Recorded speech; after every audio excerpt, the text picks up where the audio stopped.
How's it going, gents? Stand in the Door 1944. Today we're going to be going over the time that I was told off by a World War II veteran for wearing the wrong first aid kit and what I did to fix it. Let's get into it.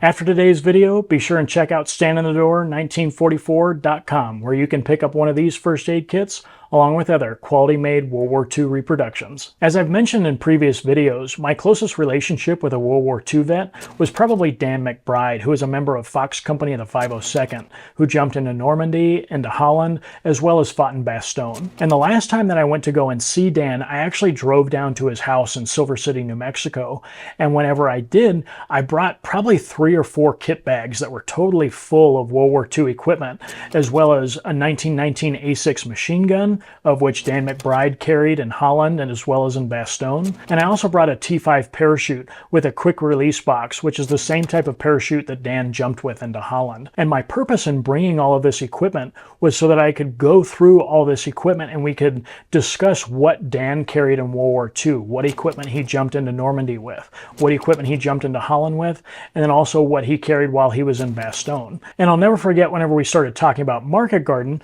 I showed him this helmet, which has the proper quarter-inch style helmet net, which is what the 101st was using in Holland, as well as it had a first aid kit tied to the front, which was a practice that was seen almost solely by the 502nd in Holland. And I asked him if he did the same thing with his helmet, and he looked down at my first aid kit, which was this one here, and he looked at it and he's like, "Oh, I did have a first aid kit on my helmet, but you're wearing the wrong first aid kit." And I asked him, "Oh, really? Why?" And he starts gigging me because he knows that historical authenticity is a big thing with me. And he's like, "Oh, well, that first aid kit is smaller than what I actually wore, and it's not the right shape."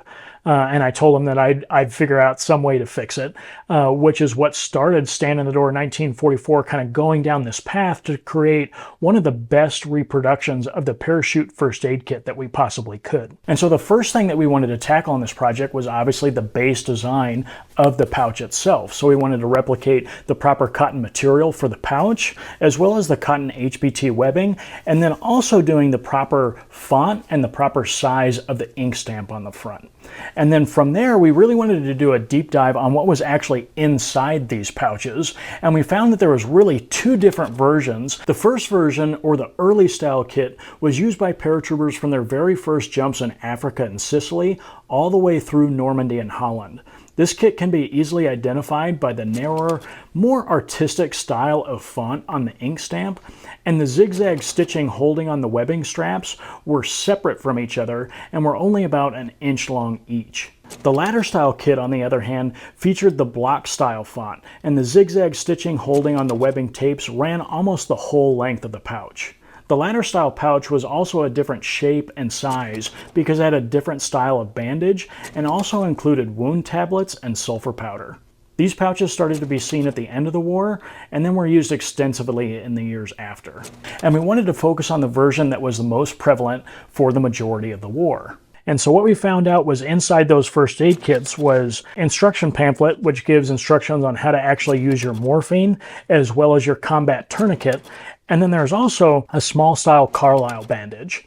And we wanted to be really particular about what contents we actually got for this particular project and what we could do to replicate the exact same size and shape while keeping these as cost effective as possible. Because yes, it's true, you could take a first aid kit and you could actually put original or reproduction contents inside, but even with reproduction contents, these would be quite a bit more expensive. You're talking $50, $60, $70 for a reproduction kit.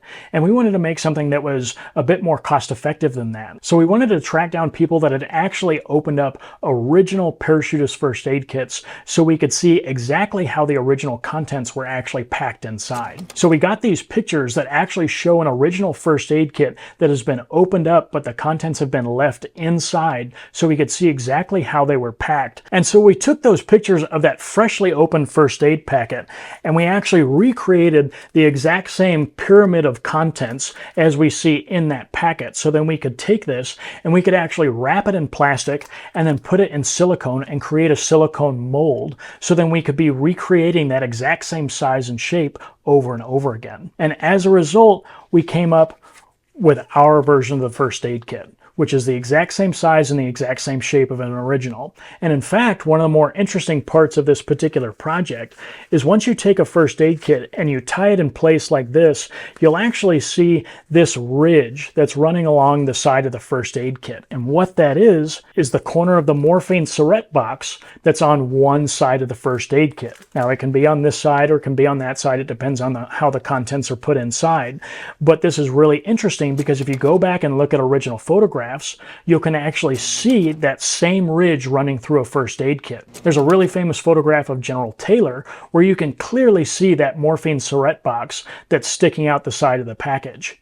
The other thing that we wanted to do for our first aid kits is we wanted to mold them out of a material that was rigid, that would still somewhat feel like the original contents, but at the same time was slightly soft. And the reason for that is because whenever you take rigid contents like this that have sharp corners, like the back of this cardboard box or the edge of this morphine syringe box, if you molded that out of, for instance, a hard plastic, those sharp edges would eventually wear through the fabric of the first aid kit and it would ruin your first aid kit. You would have to buy another one. And so as a result, you have a first aid kit that's the exact same size and shape as an original, but it's made of contents that will slightly give so that it's going to keep your first aid kit in good condition for many, many years of extended reenactor use. The last thing we wanted to do to finish our first aid kits is we wanted to give each one a slight dirt aging process.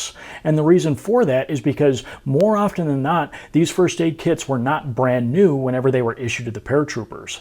The reason for that is because inside these was morphine, which is a very highly addictive substance, and military leadership didn't want troopers to have access to this outside of a combat zone. So whenever troopers would be returning home from Normandy or returning home from Holland, they were supposed to be turning these in, and then whenever they would be going out for their next combat mission, they would be reissued these first aid kits. If you haven't seen our video on when it is and when it is not appropriate to be wearing one of these first aid kits on your helmet, be sure and check out that video. Also, be sure and like and subscribe, and we'll see you in the next one.